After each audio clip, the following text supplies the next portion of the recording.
Queridos, nós estamos encerrando hoje aquela série de mensagens que tem por tema como ter uma fé alicerçada. Glória a Deus que o Senhor tem nos dado alimento, amém, queridos? Tem pão na mesa aqui nesse lugar. Queria que você abrisse a sua Bíblia na segunda carta de Pedro, lá no finalzinho da Bíblia, segunda de Pedro. É o texto base da nossa pregação. Tivemos aí, deixa eu ver quantas semanas. 1, 2, 3, 4. Deixa eu ver, peraí, gente. 1, 2, 3, 4, 5, 6. Foram 7 semanas com essa. Nós só intercalamos uma, que eu me lembro, que o meu irmão ministrou, que eu precisei em São Paulo. Mas hoje nós estamos encerrando essa série de mensagens sobre qualidades que precisam ser associadas à nossa fé. Não basta só ter fé. Tem muita gente, aliás, no Brasil, que é um país religioso, tem muita gente que diz que tem fé em Deus, mas não tem virtude. Excelência de caráter. A pessoa diz, eu tenho fé, mas eu passo a perna em todo mundo. Então ele até... Porque ter fé é simplesmente crer em alguma coisa. Tem gente que crê em qualquer coisa. Mas eu não estou falando de qualquer fé. Eu estou falando da fé que é genuína da palavra de Deus. Todo mundo no Brasil diz que tem fé. Você quer ver uma coisa interessante e triste? Alguém lembra da oração do mensalão? Vocês querem um cafezinho, pessoal? Pastor, toma café na hora da pregação? Irmão, você pode tudo nessa igreja. A única coisa que você não pode, ou melhor, não deve, porque poder diz mais respeito do que você quer, do que realmente do que a Bíblia diz. O que você não deve é pecar, porque o pecado te afasta de Deus. Aqui na IAFAD você pode tudo, menos pecar. Amém? Só que às vezes tem coisas que para você é pecado, mas você sabe se a Bíblia diz que é. Por isso você tem que conhecer a palavra. Tá vendo? Vocês ficaram de olho no meu café, até esqueci o que eu estava falando aqui, irmão. A oração do mensalão, quem lembra? Quem lembra da oração do mensalão? Ninguém lembra disso? O cidadão recebendo propina e ele orou? Ô louco, vocês não lembram disso? Houston, terra, alô, Brasil. Televisão, plim plim, Deus me livre. Lembra que ele foi o camarada foi para o escritório, recebeu a propina e depois ele orou. Pai, nós te agradecemos por esse momento, sabemos que nós somos falhos. Sério? Alguém lembra disso, pelo amor de Deus, para não falar que eu tô mentindo? Lembra disso?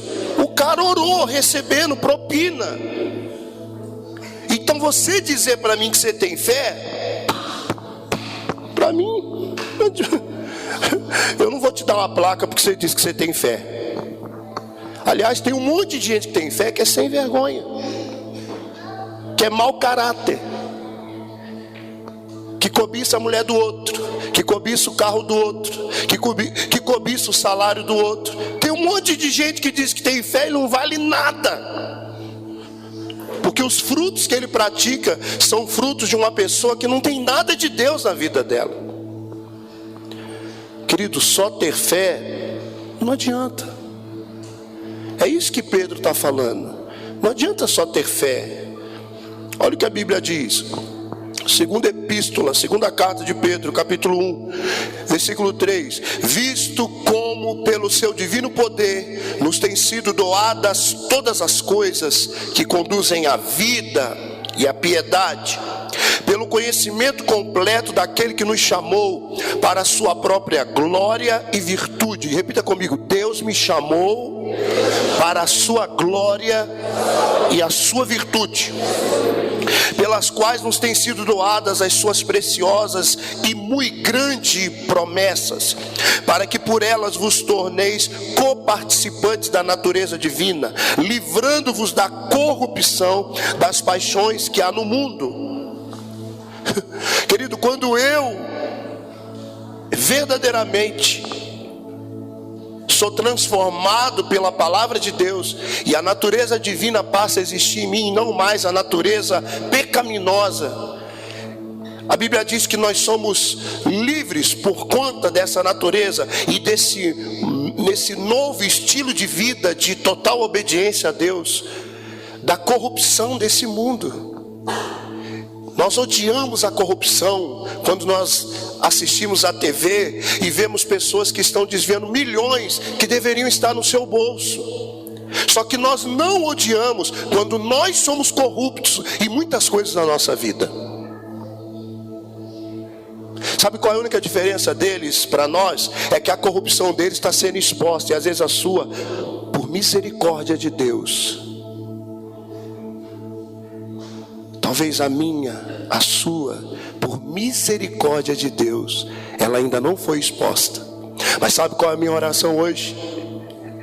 Que se a sua casa tiver que cair, que caia. Porque é melhor ela cair aqui do que cair naquele grande dia, quando você estiver diante de Deus e não tiver mais chance de arrependimento. A corrupção do mundo está aí, querido. A não ser que você verdadeiramente decida levar a sério a palavra de Deus, você vai se contaminar com essa corrupção.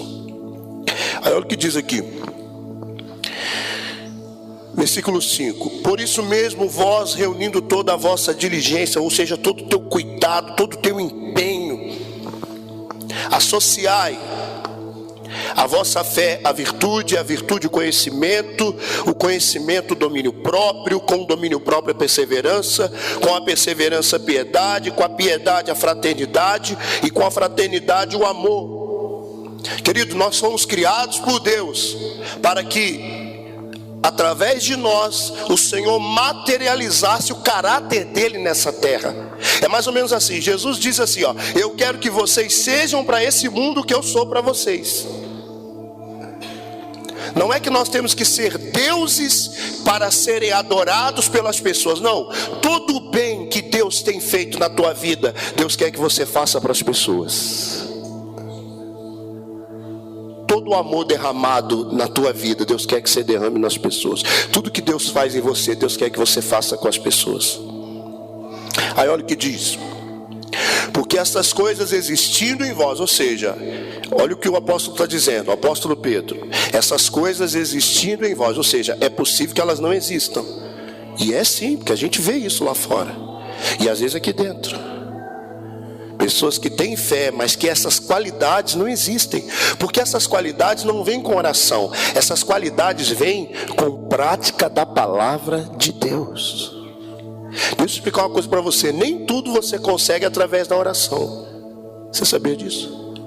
Sabia que nem tudo através da oração você consegue? Tem coisas que você só vai conseguir através da prática da palavra de Deus. Porque eu posso orar aqui, no momento de êxtase da oração, e quando eu sair lá fora, eu decido não obedecer aquilo que eu ouvi. Quem está entendendo? Eu decido não obedecer o que eu ouvi aqui. Nós ouvimos aqui que temos que materializar o caráter de Deus para as pessoas. Ou seja, o Jesus que as pessoas vão ver lá fora não é aquele pregado na cruz, é você. Porque cristão significa pequeno Cristo. Cristão significa pequeno Cristo. Porque se nós somos o corpo de Cristo, quando as pessoas olham em nós, elas têm que ver Cristo. E que Cristo é esse que as pessoas têm que ver em mim e você? Um Cristo que está disposto a ser crucificado para salvar os outros. Alguém que está disposto a ser machucado para que alguém conheça a verdade da palavra. Então essas qualidades, elas podem existir em você ou não, elas podem existir em mim ou não. É uma decisão que eu preciso tomar de realmente levar a sério a palavra de Deus. E olha o que diz: existindo em vós e em vós aumentando, fazem com que não sejais inativos nem frutuosos no pleno conhecimento do nosso Senhor Jesus Cristo.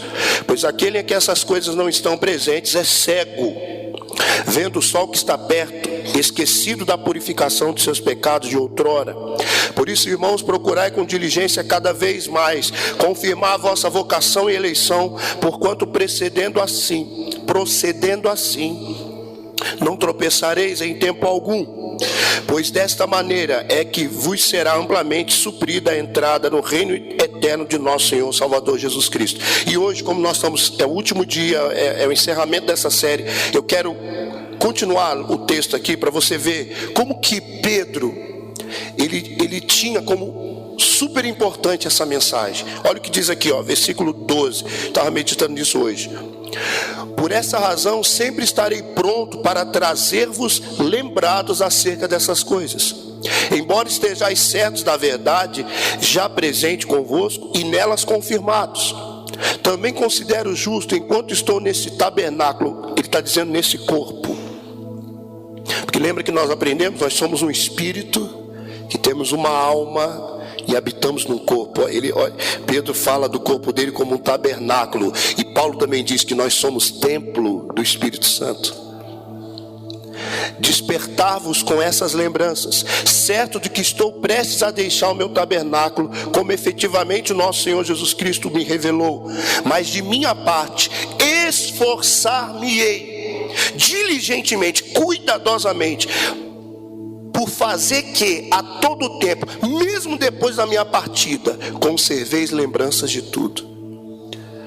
O apóstolo Pedro está dizendo assim: olha, isso que eu estou dizendo para vocês é tão importante, que eu vou me esforçar até o último segundo da minha vida, de sempre lembrar vocês acerca disso, para que até depois da minha morte vocês não se esqueçam. Irmãos, essa palavra é uma palavra que vai ajudar você ver toda a tua casa sendo salva em nome de Jesus. Porque aquilo que Deus consegue fazer em você, Deus pode fazer através de você na vida de outras pessoas. Mas aquilo que Deus não pode fazer em você, você pode orar, fazer campanha, subir monte, descer monte, andar na Dutra, você pode fazer o que você quiser. O que Deus não faz em você, Deus não faz nos outros. Por isso que nós temos que hoje abandonar a nossa hipocrisia de exigir dos outros aquilo que nós não fazemos, de cobrar dos outros aquilo que nós não cumprimos. Na verdade, nós deveríamos parar e analisar assim: eu só vou cobrar das pessoas aquilo que e não é cobrar, né? Porque o apóstolo Paulo fala que nós devemos buscar os dons espirituais, mas o maior de todos é o de profetizar. Não o dom profético dos 5 ministérios, não o ministério profético, o ministério do profeta. Esse dom de profetizar, ele fala que é para edificar, para exortar e para consolar as pessoas. Então eu não tenho que cobrar as pessoas. Até a palavra exortação não é bater nos outros, não é machucar, porque às vezes uma palavra fere mais do que um soco na cara. Não é palavra para machucar as pessoas. Exortar não é machucar, exortar é trazer para perto, é fazer: vem cá, preciso alinhar isso com você. Talvez você não vai gostar, porque ninguém gosta de ser repreendido. Alguém aqui gosta de ser repreendido? Ai, pastor, quando eu acordo cedo, já falo: tem que levar uma bronca hoje, senão não sei o que vai acontecer comigo, eu tenho que levar uma bronca, alguém tem que me esculachar. Não, eu não gosto de ser repreendido, eu não gosto, eu estou avisando, eu não gosto, mas eu preciso às vezes, eu preciso ser repreendido às vezes. E por isso que eu ando perto de homens de Deus que não vão ter nenhum problema de me trazer para perto e passar a faquinha da circuncisão. Nós precisamos, irmãos, em nome de Jesus, viver isso aqui, queridos, amém? Vamos lá, porque hoje tem tanta coisa, tem batismo, amém? Por isso que hoje você vai ver que, por mais que semana passada nós falamos muito sobre fraternidade, que é um amor ao próximo. Hoje eu vou falar de amor, mas numa dimensão diferente do que nós já ouvimos aqui. Nós vamos entender que o amor, ele é muito mais do que um sentimento. Diga para o irmão do seu lado: o amor não é um sentimento, é uma decisão. Vira para o outro lado, para o outro, fala para ele, só para gravar, fala para o outro lado, do outro lado ele lá.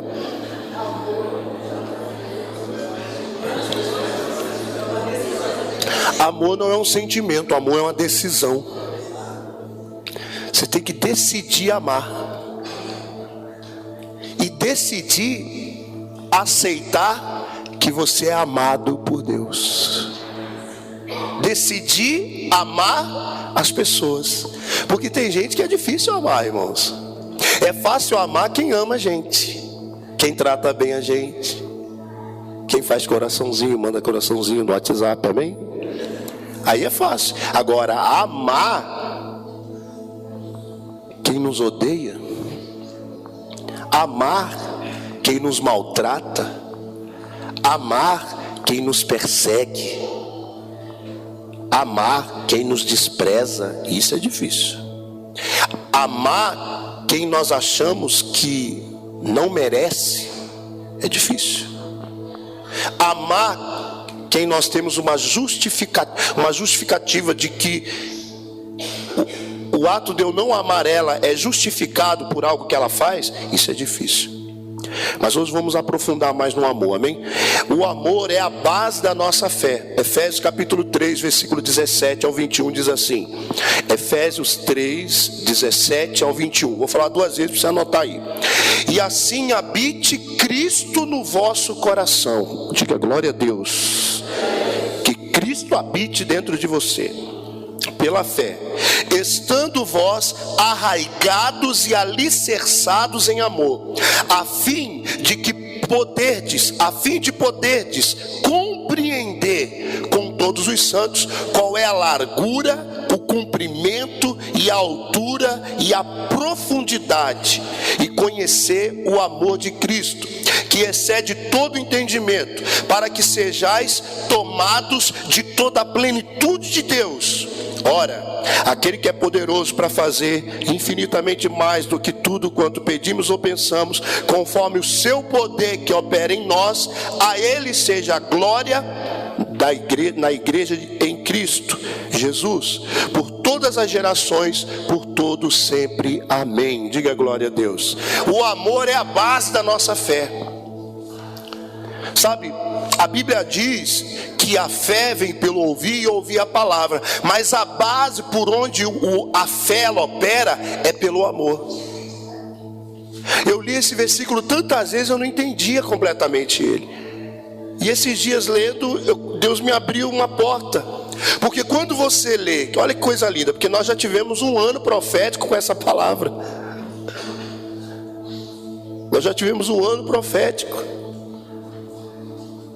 E nós falamos tantas vezes isso, que aquele que é poderoso para fazer infinitamente mais do que nós pensamos, pedimos, segundo o poder que opera em nós. Mas qual é o poder que quando ele opera em nós, ele abre uma dimensão espiritual na nossa vida, onde Deus pode fazer muito mais do que eu penso, sinto ou desejo? É o amor. Você está entendendo isso ou não? Quando o amor realmente ele age na nossa vida, quando o amor ele age através de nós e em nós, ele nos leva para a condição onde tudo é possível, querido. Isso aqui é muito profundo. Eu não sei se você está entendendo isso. Porque nós achávamos, eu mesmo achava que era o poder da fé, que faz que Deus faça mais do que eu peço ou imagino. Não, a base da minha fé é o amor. É por isso que você vê tantas pessoas que dizem ter tanta fé, mas o cenário da vida delas é um caos. Parece às vezes que Deus nem está presente. Porque não basta só eu crer que Deus pode fazer. Eu preciso entender que a minha fé ela é ativada no momento em que o amor de Deus, ele flui através da minha vida. Amém, queridos? E olha o que o apóstolo Paulo diz aqui: para que sejais tomados de toda a plenitude de Deus. Irmãos, irmãos, posso falar uma coisa para vocês? Vocês entendendo ou não isso, eu vou falar, e que o Espírito Santo ministre no teu coração. Nós ainda não chegamos, não alcançamos a plenitude de tudo que Deus tem para nós. Nós não chegamos ainda. Irmão, eu posso até dizer que nós estamos longe ainda, porque a plenitude de Deus na tua vida, queridos, a plenitude de Deus na minha vida, quando essa plenitude for alcançada, você não vai precisar abrir a boca, as pessoas vão olhar para você, e o poder de Deus vai fluir através da sua vida. As pessoas vão conviver com você, e vai ser impossível essa pessoa não ser tocada por Deus, porque o Espírito Santo, ele vai estar, é plenitude, quem está entendendo isso? É plenitude, ele vai estar jorrando tão fortemente da sua vida, que você começa a conviver com alguém, você nem fala de Jesus, você nem fala que você é evangélico, mas a pessoa começa a conviver com você, e acontece o que aconteceu com os discípulos no caminho de Emaús. Eles caminhavam com Jesus, não sabiam que era Jesus, porque Jesus estava se escondendo. Ele não se revelou para eles. E eles estão lá no caminho de Emaús, conversando com Jesus. Eles deram até uma bronca em Jesus. Você já leu isso na Bíblia? Eles estão andando com Jesus. Aí Jesus pergunta assim: e aí, o que está acontecendo? Conta as novidades. Você está onde? Você é doido? Você é louco, mano? Você não está sabendo o que fizeram com Jesus Cristo, rapaz? Você estava onde, cara? Alô? Dão até uma bronca em Jesus. Você está desligado, você não sabe de nada, que Jesus, crucificaram Jesus, mataram ele, cara. Aí começa a andar com ele. Olha, isso aqui é mistério revelado de Deus. O verdadeiro evangelho é revelado em vida na vida, é caminhando junto. E Jesus está lá caminhando com eles. Aí Jesus dá que vai para o outro lugar, e eles insistem: fica aqui com a gente, entra aqui com a gente, rapaz. Irmãos, sabe o que vai acontecer quando nós começarmos a entender que amor e fé não andam separados, mas precisam andar juntos? Você vai se tornar uma pessoa irresistível. Que isso, pastor? Está amarrado no nome de Jesus. Não, é que o irresistível, que é Jesus, ele vai transbordar de dentro de você. Você vai se tornar uma pessoa irresistível. Sabe que não é irresistível na questão da sedução, não. É irresistível de quem anda com você, querido. A pessoa vai dizer assim: poxa, fica mais um pouquinho aqui.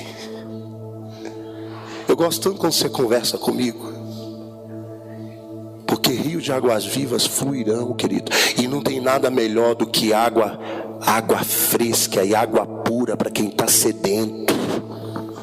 Jesus então entrou com eles, sentou à mesa com eles. Aí quando ele partiu o pão, os olhos dele foram abertos, e eles disseram: é Jesus. E Jesus desapareceu. Queridos, é muito sério isso. A plenitude de Deus. Deus quer que você e eu vivamos a plenitude do Espírito na nossa vida.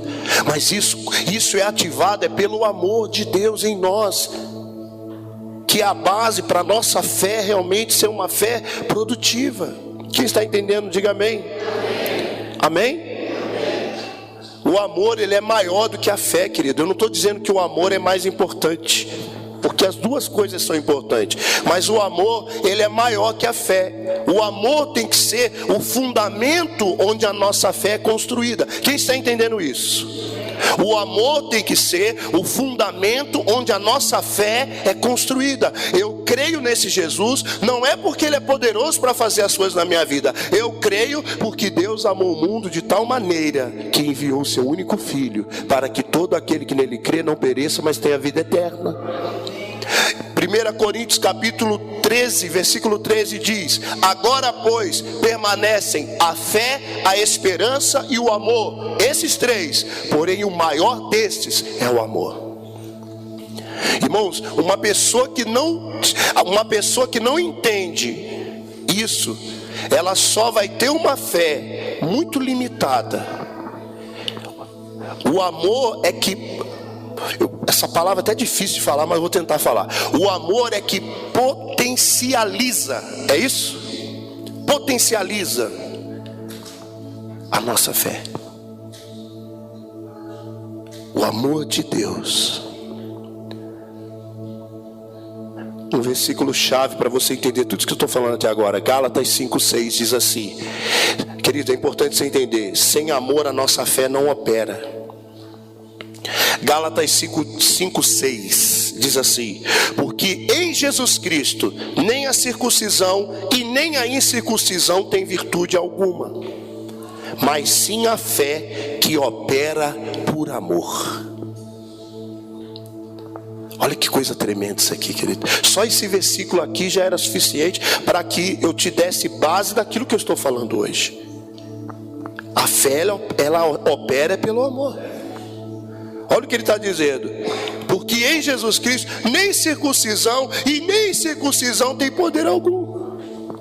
Porque na época havia uma discussão entre judeus ortodoxos, tradicionais, e entre aqueles que tiveram encontro com Jesus, porque os judeus valorizavam a circuncisão na carne. Paulo chegava e dizia: não é essa circuncisão mais, nós estamos na nova aliança. E a circuncisão era obra da velha aliança, era obra do Velho Testamento.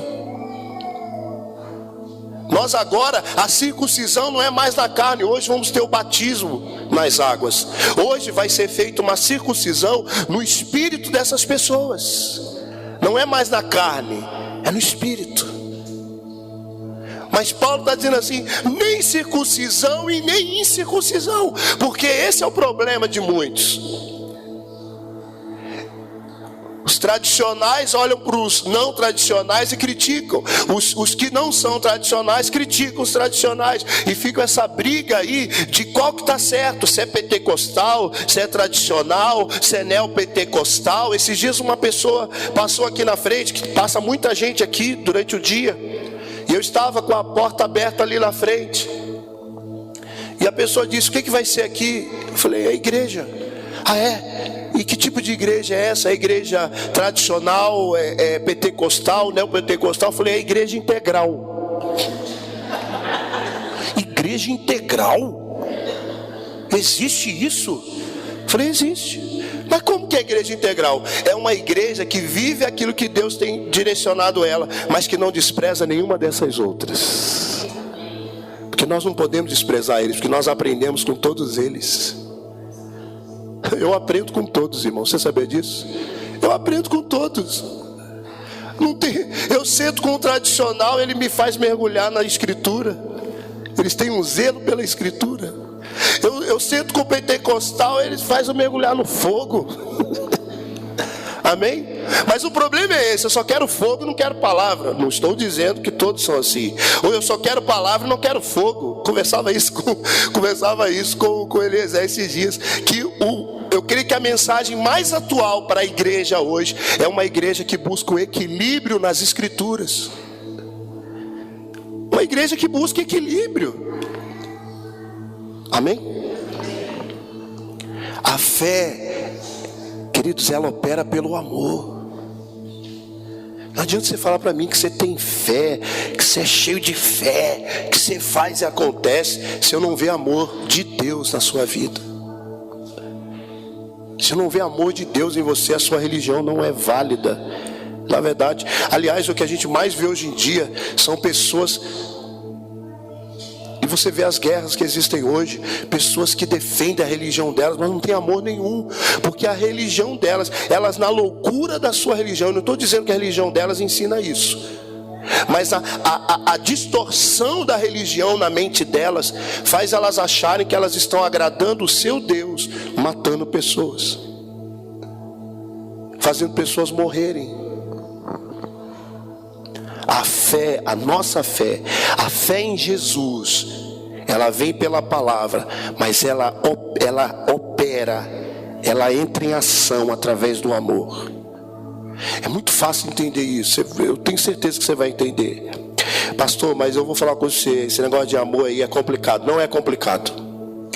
Quer ver eu descomplicar esse negócio de amor? Olha o que a Bíblia diz em Romanos 5,5. Romanos 5,5 diz assim: e a esperança não traz confusão. Diga comigo, Deus não é Deus de confusão. Irmãos, toda vez que você estiver confuso com alguma coisa, o mais certo a se fazer é não fazer nada. É entrar no teu quarto, ou no teu carro, ou na tua cozinha. Porque o secreto pode ser...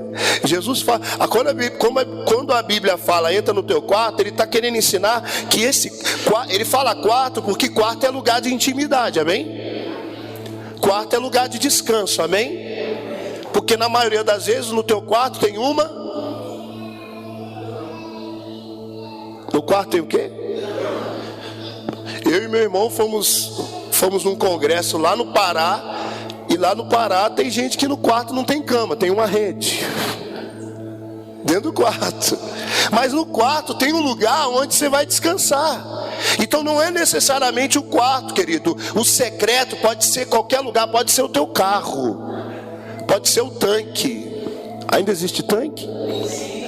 Aleluia. Ainda existe tanque nesse mundo? Pode ser o tanque, pode ser a sua pia. O secreto é onde você se desliga de tudo e se conecta com Deus.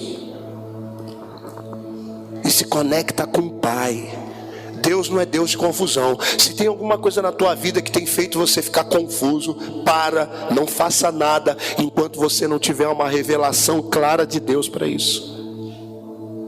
Pastor, ainda não tenho uma revelação de Deus, então não faça. Ah, mas as pessoas estão me cobrando. Olha para o seu irmão e diga para ele assim: não adianta me pressionar. Eu só vou agir quando Deus falar comigo. Diga: sai do meu pé, chulé. Segunda carta do Rocha ao povo da Iafate. Tem gente que gosta de pressionar os outros, querido. Você tem que fazer, você tem que decidir, você tem que falar, você tem que... Não tenho nada. O pastor falou que pastor ensinou hoje lá na igreja que eu só devo me mover quando Deus estiver dando a direção. Se eu não tenho direção, eu tenho que ficar quietinho, querido, esperando Deus dirigir. E quando Deus der a direção, essa direção sempre ela está alinhada com a palavra. E quando Deus der a direção alinhada à palavra, querido, vai com tudo. Sai que é tua Tafarel. Vai com tudo. Porque muitas vezes Deus vai te dar uma direção na palavra, porque Deus não é Deus de confusão. Deus nunca vai mandar você fazer algo que vai contra a palavra dele. Sabe por quê? Olha para mim aqui. Deixa eu ensinar uma coisa para você. Quantos creem que Deus pode tudo? Ah, não, que isso, né? Meu Deus do céu. Isso é tudo sonhando com a feijoada, não? Calma. A feijoada não vai fugir. Quantos creem que Deus pode tudo? Quantos creem que Deus pode tudo? Mas se eu disser para você que Deus não pode tudo,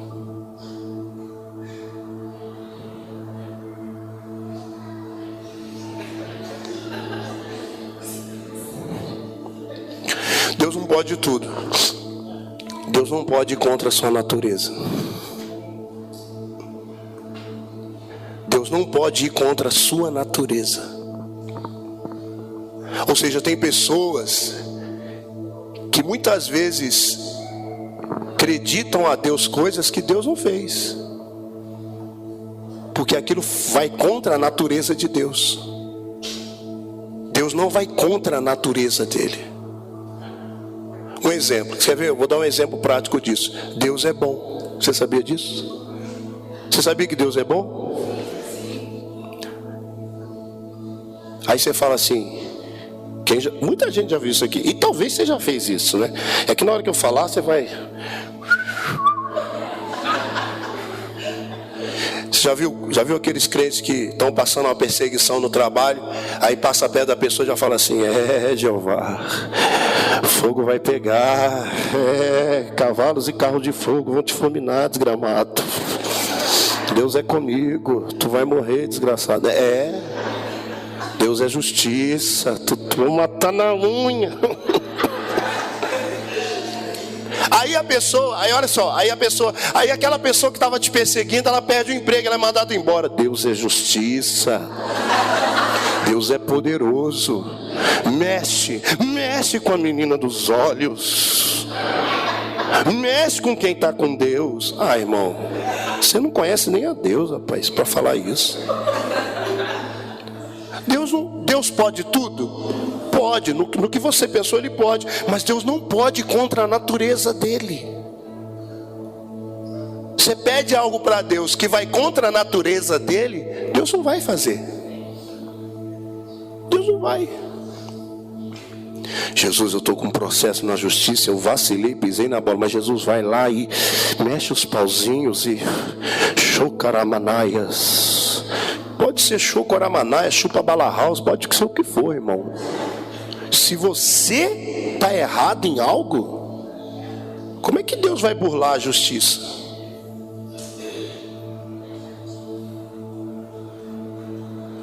Ai, Jesus, eu estava indo para o culto, acordei atrasado, fui a milhão, cruzei o radar está amarrado em nome de Jesus. Demônio, Satanás. Não adianta amarrar não, irmão, você está errado. Não, eu vou orar para que o teu problema lá, eu vou orar para que... Irmão, está errado. Deus não vai contra a natureza dele. Deus é bom e Deus é justo. E tem gente, irmão, tem muito crente dando mau testemunho com isso. A esperança não traz confusão, irmão. Deus não é Deus de confusão. Deus não é Deus de confusão. Quem gosta de confusão é o diabo e os homens que gostam de confundir as coisas. Os homens que gostam de confundir os outros acerca de Deus. Mas não tem confusão no Evangelho. O Evangelho é simples como Jesus, e profundo como Jesus, e poderoso como Jesus, porque o Evangelho é Jesus. Amém? Conclusão. O que nós precisamos entender é que a prática do amor revela a nossa verdadeira fé na palavra de Deus. Amém? A prática do amor revela a nossa verdadeira fé na palavra de Deus. E a certeza de que Deus nos ama faz que não tenhamos dúvidas acerca da sua perfeita vontade para nossas vidas. Então a prática da palavra revela a verdadeira fé que eu tenho em Jesus. E a certeza de que eu sou amado por Ele me traz uma paz que excede todo entendimento de que realmente Deus sabe o que é melhor para mim. Só para terminar agora, queridos. Hebreus 11:6 diz assim: de fato, Hebreus 11:6, de fato, sem fé é impossível agradar a Deus, porquanto é necessário que aquele que se aproxima de Deus creia que Ele existe e que se torna galardoador daqueles que o buscam. Irmãos, se tem uma coisa que agrada a Deus, é fé. Isso agrada a Deus. Mas uma fé que é operada por onde? Fins que você está prestando atenção na pregação. Vamos lá. Hein? Se tem uma coisa que agrada a Deus, é fé. Mas é uma fé que opera pelo amor. Amém? Uma fé que ela só é operada por qualquer outra coisa, irmãos, ela não é uma fé genuína. Tiago 2,14 mostra muito isso. Diz assim, ó: de que adianta, meus irmãos, alguém disser que tem fé se não tem obras? Acaso a fé pode salvá-lo? Se o irmão ou irmã estiver necessitado de roupas e do alimento de cada dia, e um de vocês lhe disser: vá em paz, aqueça-se e alimente-se até se satisfazer-se, sem porém lhe dar nada, de que adianta isso? Assim também a fé por si só, se não for acompanhada de obras, está morta. Mas alguém dirá: você tem fé?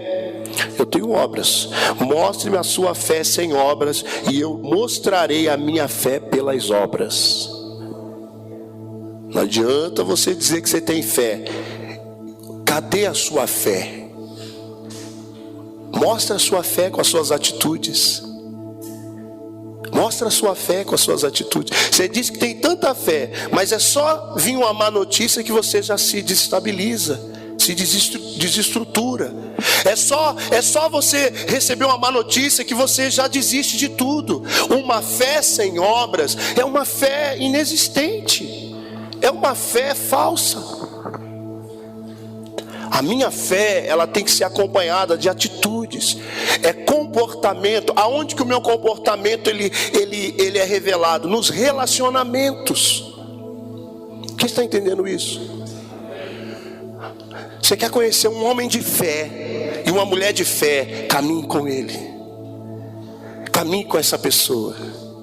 Que, querido, não vai demorar alguns minutos para quando aquela pessoa abrir a boca, palavras de fé serão lançadas, palavras de fé serão estabelecidas.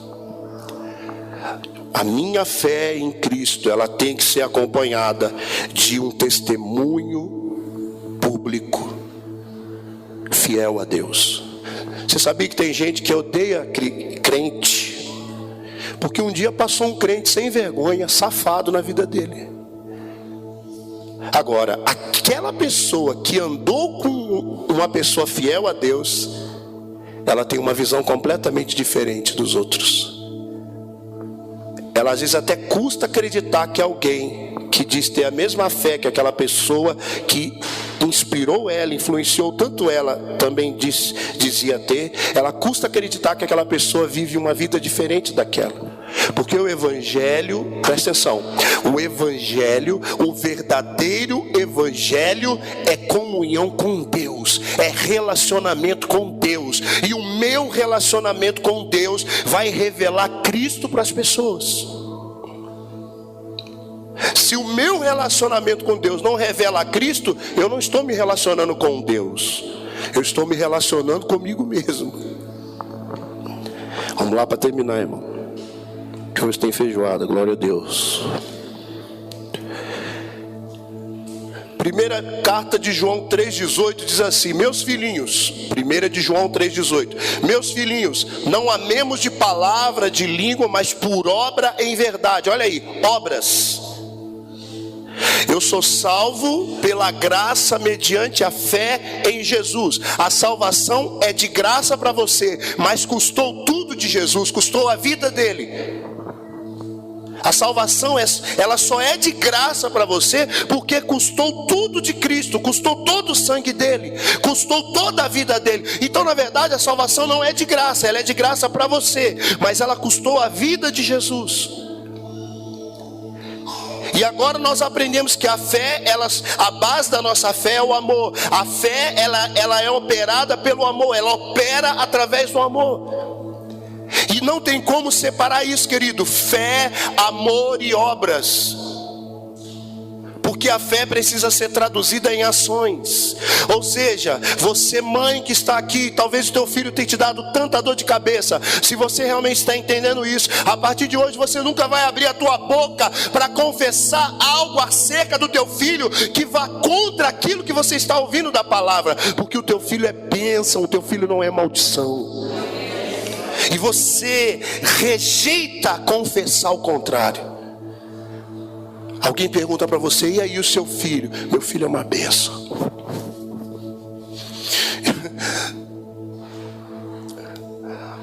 A minha mãe, eu não sei se a minha mãe, não sei se a dona Rosângela se arrependeu, mas quando na minha infância, tanto eu quanto o Ângelo e o Pedro, minha mãe teve 6 filhos, 3 homens e 3 mulheres. E quando nós éramos crianças, tanto eu, meu irmão, tanto eu quanto o Ângelo e Pedro, nós tínhamos uma doença respiratória. E a minha mãe, quando teve um encontro com Jesus, ela começou a buscar por nós. E um dia ela chegou e falou assim: Jesus, eu estou entregando esses meus filhos para o Senhor. Aí um dia, eu com 16 anos, eu cheguei para minha mãe e falei assim: mãe, o nosso pastor, ele foi transferido lá para Taubaté. E ele está dizendo que vai me levar, porque, mãe, ele disse que eu tenho um chamado, que Deus me chamou para a obra. Na hora, minha mãe, a primeira coisa que ela falou, a primeira coisa que apareceu foi a carne, né? Seu pai vai me matar. Você é louco. Aí depois a carne saiu, veio o espírito, né? Aí eu cheguei em casa, minha mãe sentou comigo e falou assim: olha, um dia eu entreguei você e seus irmãos todos para Jesus, mas eu não pensava que ele ia pedi-lo tão cedo. E esses dias a minha irmã passou pelo encontro lá no Rio, e eu escrevi uma mensagem para ela e eu falava sobre isso. Eu sinto muita saudade dos meus familiares, e nem sempre eu posso estar com eles, porque eu me alistei no exército, que a minha missão só acaba quando ele diz: vem. Sabe, eu desafio você, mãe, a entregar o seu filho para Jesus e dizer para ele: faz dele o que o senhor quiser, mas quando chegar a hora, não queira pegar ele de volta, porque aquilo que você dá para Deus, querido, não tem volta. Amém? Então, queridos, entenda bem isso. O amor não adianta ficar só nas palavras, tem que ter obras, tem que ter verdade. Amém? Vamos ficar de pé. 1 de João 5, 14 e 15 é o último versículo. Nós estamos encerrando essa série de mensagens, como ter uma fé alicerçada, com base na segunda epístola de Pedro, capítulo 1. 1 de João 5, 14 e 15 diz: e esta é a confiança que temos para com Ele, que se pedirmos alguma coisa segundo a sua vontade, Ele nos ouve. E se sabemos que Ele nos ouve quanto ao que lhe pedimos, estamos certos de que obtemos os pedidos que lhe temos feito. Irmãos, esse versículo aqui é uma chave para você ser uma pessoa vitoriosa nessa terra. Você quer ser uma pessoa vitoriosa nessa terra? Jesus Cristo, tudo isso é fome? Você quer ser uma pessoa vitoriosa nessa terra? Porque Jesus te chamou para ser mais que vencedor. Você sabe como é que é esse lance de mais que vencedor? Você sabe que a esposa do pugilista, ela é mais que vencedora do que ele. Você sabia disso? Não tem um cidadão que luta lá no ringue? Não tem? O MMA, o boxe, não tem? A esposa dele é mais que vencedora, porque quem venceu a luta foi quem? Alô? Quem venceu a luta? Ele quem? O pugilista, não foi? Mas quem vai gastar o dinheiro da luta? É ela. Deu para entender? Quem luta lá no ringue? É ele. Quem gasta o dinheiro? É ela. Então ela é mais que vencedora. Você está dando risada, mas isso tem uma verdade tão profunda para a sua vida. Jesus foi na cruz e sofreu, desceu ao inferno, ressuscitou, Ele apanhou, Ele passou por tudo. E hoje nós, nele, podemos desfrutar de tudo aquilo que Ele conquistou na cruz por nós. Mas existe uma coisa que você precisa entender. O melhor lugar para você estar é no centro da vontade de Deus.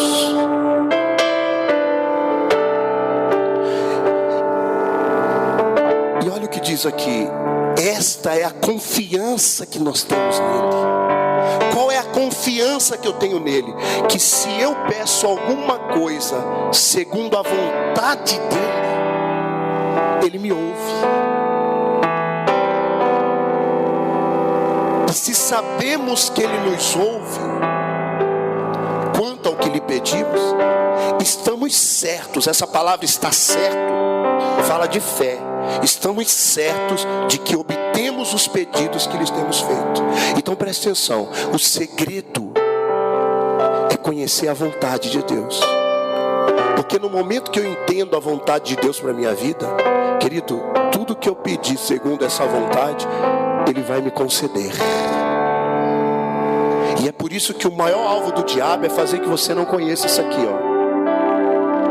Palavra. Você precisa conhecer a palavra, porque a vontade de Deus está na sua palavra. Então hoje nós encerramos essa série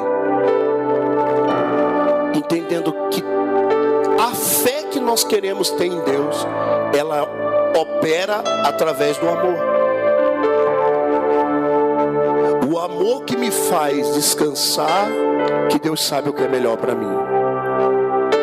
E o amor que eu tenho pelas pessoas, que é a base para que essa fé produza transformação nos outros, através da transformação que Ele fez na minha vida. Porque na reconciliação que fomos reconciliados, nós podemos reconciliar os outros.